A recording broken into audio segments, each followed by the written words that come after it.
isn't it wild to think about? When I was 8 years old, I was the little boy in Creepshow with the voodoo doll, and I was getting even with my father for taking away my horror comic books. And you fast forward 30 years, and I wound up writing my own horror comic book, which, ran for, I don't know, 10 years or something. It's still the happiest creative experience of my life. And it's just, sometimes you have these moments when adult you've gone full circle, and grown up you, 40-year-old you or 50-year-old you, kind of waves, at 10-year-old you. And that's always kind of magical. I love that.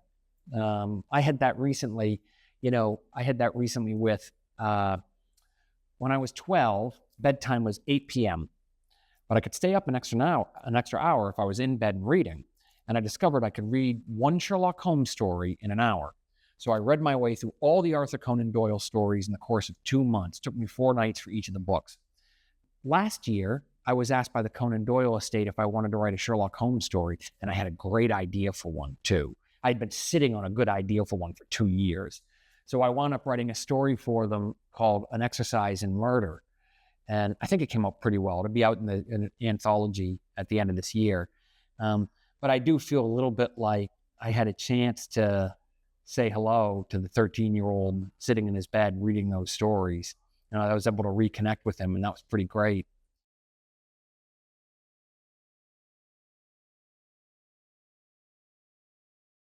When I was on the set of Creepshow, it was an independent film made in 1981 on a microscopic budget by a film business renegade named George Romero. And child labor laws were very different at that time. And there was no on-set nanny and no on-set teacher. And they hadn't thought through what to do with me while I was on the set. And so they stuck me in a trailer with Tom Savini and let Tom Savini be my babysitter for a week. For those who don't know, Tom Savini is the grandfather of gross out, special makeup effects. I spent a week watching him disfigure movie stars and invent astonishing monsters. And Tom was my first rock star. He had these motorcycle boots and this amazing leather jacket and eyes like Spock. And he was just cool, and I don't think he had any understanding how to talk to a kid. So he just talked to me like I was one of the adults. And he was very relaxed and easy. He had a book of autopsy photos, and I asked if I could see it. And he said, sure, as long as we look at it together. And so we'd look at it, and I'd ask him questions. I wasn't freaked out by it. I was interested, and when I left the set of Creepshow, I was 8 years old, and I knew what I wanted to do. I wanted to be just like Tom Savini. I wanted to murder people in inventive, unexpected ways and come up with unforgettable monsters. And that's actually what I wound up doing. I just wound up doing it on the page instead of with special makeup latex effects. My third novel was adapted into a TV show called Nosferatu. And at one point, there's a bar filled with people full of unusual supernatural powers. And I wanted Tom Savini to be one of the weird supernatural mutants. And I asked if I could write a scene for him. And Jamie O'Brien, who was running the show, said, go for it. So I wrote a 2-page scene for Tom Savini. We stuck it right into the script. He showed up and filmed it, and I hung out with him on the set. Hey, feeling lucky tonight? Let's have a throw. That was actually, I think, the only thing I wrote for Nosferatu was this 1-2-page scene for Tom Savini. But yeah, he's still cool. He's still the coolest guy I've ever met. Except maybe for my dad.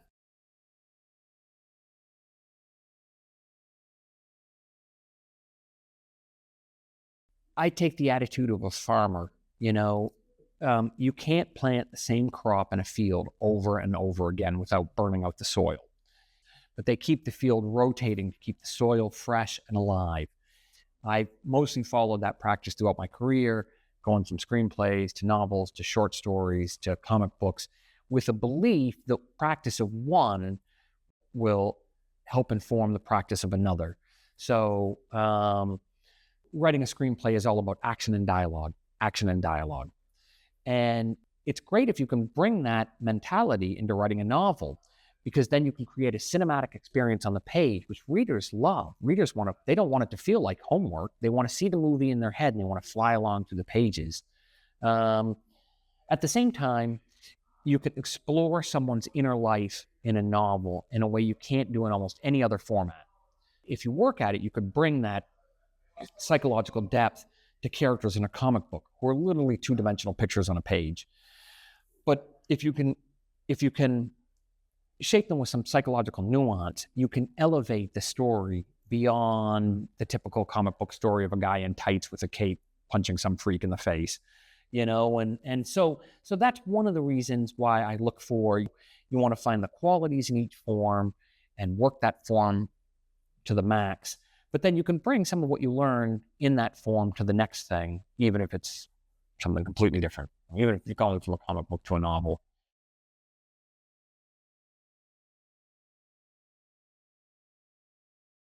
I started writing every day when I was 13 years old. I would come home from school and find my mom sitting in her office at her typewriter, banging out a story. I'd go up to my dad's office. He'd be in front of an early computer. It was called a Wang word processor. Had a black screen with green lettering on it, like the lettering in the Matrix, and that computer just looked like the future. And he'd be there, he'd be sitting there playing make-believe. I just thought that's what you were supposed to do. That you were supposed to spend 2 hours every day by yourself making something up. Sooner or later, someone will pay you for it, which did turn out to be true. But when I was in college, I was a fairly anxious guy then, and I had a fear that if I wrote as Joseph King, I might write something not very good, and it would get published anyway, because an unscrupulous publisher saw a chance to make a quick buck in a famous last name. And the thing about readers is readers are smart. They might buy your first book because you got a famous daddy. If it's no good, they won't buy your second book. And if I didn't have a career writing, I didn't know what I'd have, because I wasn't really mentally prepared for anything else. I had sort of put all my energy into this. So it's very important to me to sort of craft a career that would go the distance, that would last for decades. So I decided to drop the last name. I began to write under an abbreviated version of my middle name. My full name is Joseph Hillstrom King. So I started to write as Joe Hill. I was able to keep the pen name, I was able to keep it secret about my parents for almost a decade. My secret to keeping it, my special advantage was failure. No one was much interested in, who the parents were of an unpublished author. I wrote 4 books that I couldn't sell.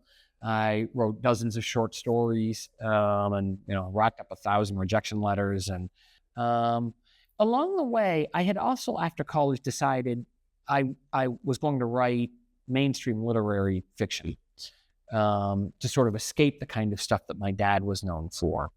But that was less of a good fit for me, because I didn't really read mainstream literary fiction. I read Tales from the Crypt comic books, and Alan Moore's Swamp Thing, and Stephen King novels, and, Dan Simmons novels. And, I just didn't really care about mainstream literature. But at a certain point, I realized, okay, if I was Joseph King, I couldn't write stories of fantasy. But I'm not Joseph King, I'm Joe Hill. And Joe Hill is Joe Schmo. No one knows anything about him. You can write whatever you damn well please. That was a very liberating discovery. I wrote a short story called Pop Art about the friendship between a juvenile delinquent and an inflatable boy named Arthur Roth. Arthur is made of plastic. He weighs 12 ounces. And if he sat in a sharpened pencil, it would kill him. And I had so much fun writing that story. And it sold to the 3rd place I sent it. So editors sensed the fun simmering under the scenes and responded to it, which is something they had never done to my literary stories. And one of the reasons a lot of those stories got rejected, I think that they were technically proficient, that I had quite a bit of technical polish, but they were just dead on the page. I didn't care about them, so why would anyone else?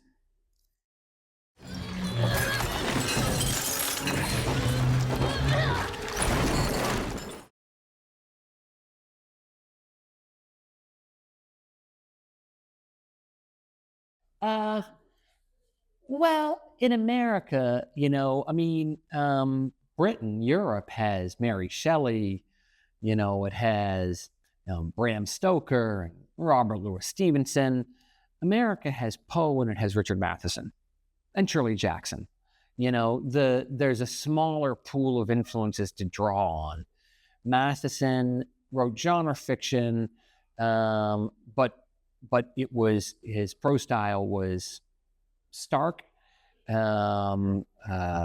concise, direct and forceful, more weight. And that's one of the reasons those stories have stuck around.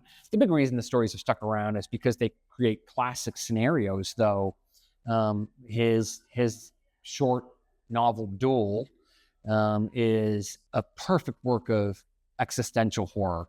One man on the road being relentlessly menaced by a faceless trucker, and it is man versus machine. Quite literally, the protagonist is named Man, M-A-N-N, which is a little bit on the nose. But that's also why when I wrote Throttle with my dad, we named one of the characters Race Adamson, Adam, son, first man, etc., race, speed, and that's one of two stories I've written with my dad. Collaborating with my dad is a tremendous pleasure, if a little eye-opening, because I'm like most other writers, I slave over my pages, I tear my hair out. Oh God, what am I going to do with the next paragraph? When will this hell ever end? And so I'd sweat bullets through getting 4 pages written. Then I'd email them to my dad, and my dad would email me back and say, 45 minutes later, and say, that was great. I just wrote 3 pages myself. My dad is a guy, he goes, achoo, oh, look, a novel. They just sort of seem to burst out of him. I enjoy writing. I've been reasonably prolific, but there's really no one like my dad.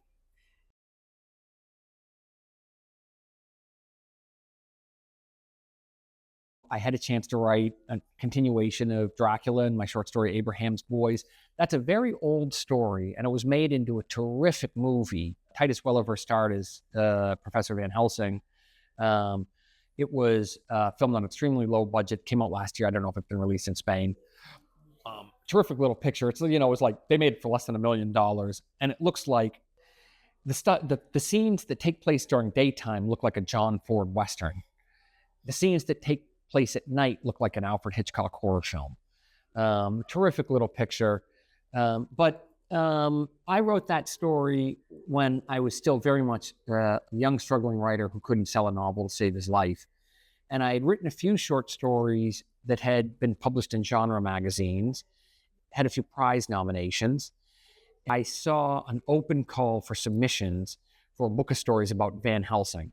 And I thought, I'm getting in that fucking book. So I sat back and thought, well, what can I write about Van Helsing? What would be interesting? The only thing I was sure of was I couldn't set the story in England, because if I did, I would have had Van Helsing running around in the fog, shouting, God save the Queen or something like that, And so I moved the story to America, and I started to think about, what kind of person goes out at night with a hammer and a stake to murder a woman? Remember, what's Van Helsing most famous for? Putting stake through Lucy's heart midway through Dracula. And he was borderline killing her with all those transfusions. He didn't know anything about blood types, so he's just pumping all this blood into her that was probably destroying her heart.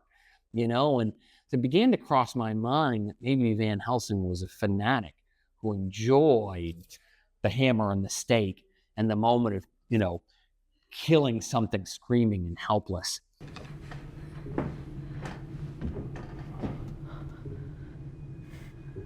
And from that, I could see, what would it be like to be his son? What would it be like if your father was that man? And the whole story sort of wrote itself.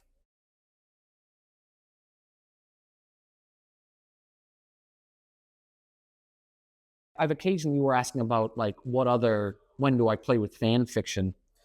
There's a scene early in King Sorrow. One of the characters lives with his grandfather, And his grandfather has a collection of oddities. His grandfather is fascinated by the supernatural and has a whole cabinet of curiosities. He has a film of a seance and, a lot of other weird stuff in there. But one of the things in there, he has the rifle of a man who attempted to kill a congressional candidate named Greg Stilson.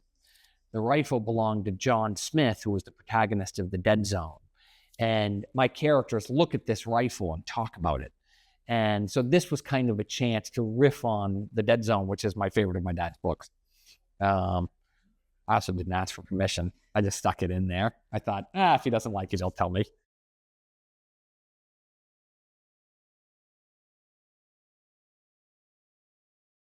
The scariest thing in American life is probably the lone shooter, the deranged man with a gun, which we've seen again and again. And America has shown it lacks the political will to do anything about it. We've made a collective decision as a culture that a certain number of children dying every year is acceptable as long as we can all have the guns we want. The country is in an advanced state of moral and political rot. There's a lot of open corruption at every turn, open bribery from the executive branch on down. The country has largely been captured, in a form of a corporate hostile takeover by a bunch of amoral libertarian tech bros. You look at the richest people in the world and you think, why did the richest people in the world have to be such amoral dirtbags? So uncharitable, so uncaring, so gross and so narcissistic. But of course, that's how they became the richest people in the world. Their lack of interest in other people, their lack of any charitable impulse, their feeling that all that matters is what they need. That's how they amassed those enormous piles of wealth, which are moral millstones hanging around their necks. Look at Elon Musk. He's the richest man in the world, but what's the most important thing he ever did? It's not launching rockets. It's not making electric cars. The most important thing he ever did was went to work for Donald Trump, and he canceled U.S. aid, health program that America used to help the world's poorest and most desperate people. I don't know if that's what scares me, or if it's just what sort of scoops the insides out of me. Sort of scoops the insides out. It all seems kind of dismaying and sad, and it was so avoidable. But no one had the will to stop any of this from happening. That's cheerful, isn't it?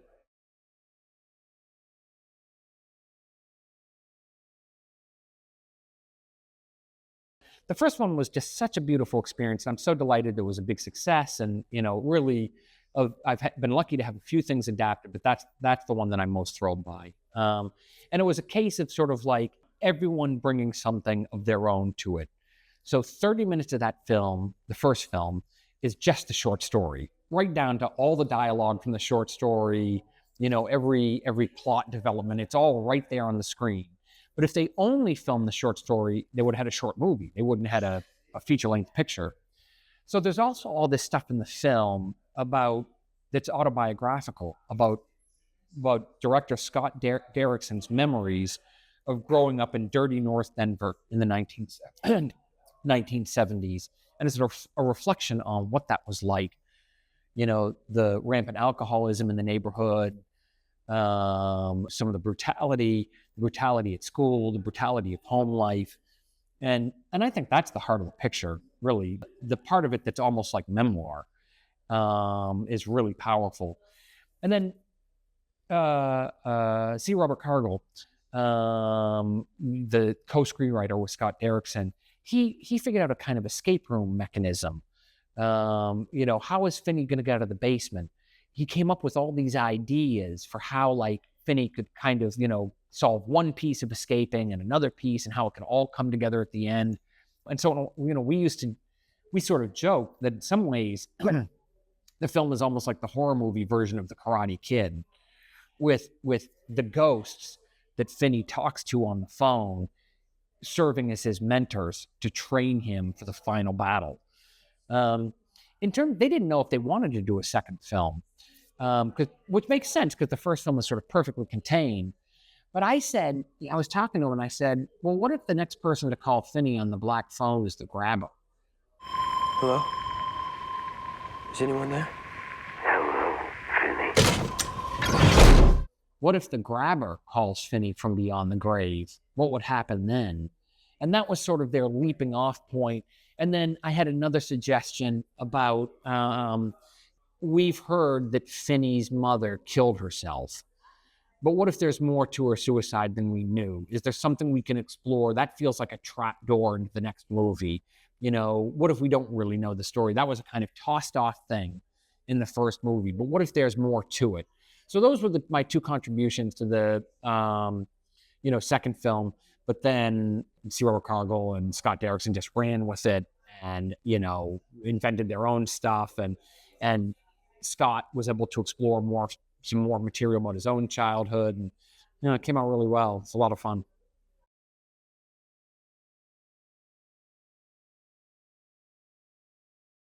Oh, was it really?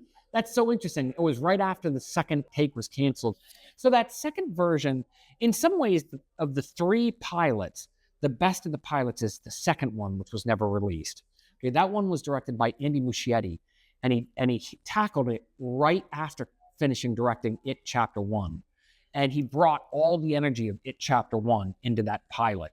And it's masterfully acted. It looked great. And it just was propulsive and terrifying. And I'm still a little mystified about why it never got made. I think it was probably too scary, and that those scares depended so much on children being in peril. And there was kind of a feeling, it was being produced by Hulu and Disney, and there was a kind of feeling like, can we put children in peril like this every week? I don't know if we can. Carlton Cuse was the producer on that second version of Locke Key, and he was the producer on the third version, which finally succeeded on Netflix. And Carlton is the one who figured out how to make a version of it that people wanted to see. And that was leaning into the fantasy elements and the young adult elements, which are there in the comic. The comic is a kind of young adult fantasy scenario, but because I am who I am, I did it as an R-rated story. The comic book is very much rated R horror, but the TV show is kind of light PG-13 fantasy, young adult fantasy. And those two things are both there in the, woven into the DNA of the comic book. I was involved with the first season, and I was involved in the third season. I was aware when I was working on it that the third season had some issues that had to do with the fantasy rules of the keys becoming too complicated.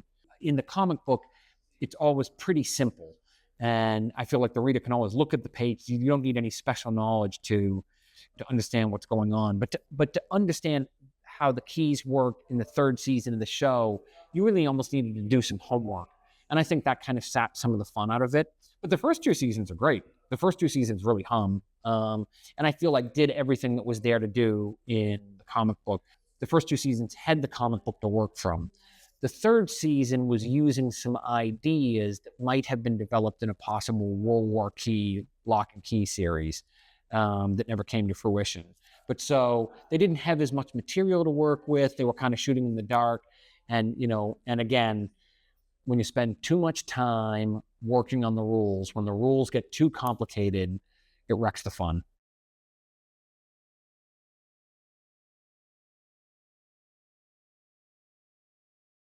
Alex and I have actually talked in the last few years about whether there's a way to do Horns as a TV series, because I think in some ways it would have worked better as TV. I love what Alex did. I think it's a terrific film. There's not really any other picture like it. It's weird. It's a deeply weird film. And that's why it wasn't a hit, but that's also why it's kind of like a cult classic, why people still, it seems like there's kids of a certain age who grew up in Harry Potter, and then they were like 16 or 17 and they saw Horns and it fucked them up for life. I mean, wouldn't you rather just suck each other off right here? So they still love Horns and think about it a lot. I mean, the only problem with Horns, the one thing that it couldn't quite get over was there's a logical problem at the end of the picture, which is that our hero, Ig Parrish, knows that his friend Lee Tourneau is a sociopath who murdered his girlfriend and who has also tried to burn Ig alive. And yet, for some reason, Ig begs Lee to go into the woods with him, where the two of them can be alone, to persuade him to confess. And I think most viewers feel like, isn't Lee just going to try to kill you again? Why are you doing this? This doesn't make sense. It was the first of my works to ever get adapted. And I thought I would mostly keep my mouth shut and just watch and learn. But I did flag it as a concern in the script before the film got made. And when they were making the film, I flagged it again and said, I don't know if this passes the smell test. I don't know if this is really believable. And then when we played it for test audiences and it didn't test so well, most people complained that they didn't buy the ending. And I pitched 2 scenes that would have restored logic to the ending. We needed 3 actors and 2 days to film, and it was just 2 scenes that would have made it all work. We could have used all the stuff we already shot. And we were told that there was no more money, that no one wanted to film those scenes, and there was no way to fix the picture. But I'm still proud of what Alex did and the tremendous performances in it. Juno Temple was great. The film is stacked with terrific performances, a bunch of, great actors who wanted to work with Daniel Radcliffe and, make a really strange picture. And so I'm still really proud of it. I think it looks great. I like the film better than the book. Okay. Well, because the movie was fun. And when the book, getting the second book, getting Horns written was the hardest thing I ever did in my life. When my first book came out, Heart Shaped Box, I had a lot of experience with failure. I was very used to failure. I understood failure, and I wasn't threatened by it. But then Heart Shaped Box came out, and it was a huge bestseller. And it was much more success than I was prepared for. And I did the traditional American thing to do. I celebrated my success by having a nervous breakdown and getting divorced. And it was very difficult to get the second novel written. I did it eventually. I clawed the book together. And I think there are readers who feel like that's my best book. They like that book of best of all of them. But I've never reread it. I don't like to think about it all that much. I don't really like to think about what those years were like, So, but I don't have any of those bad associations with the film. The film was great. Yeah. So there you go.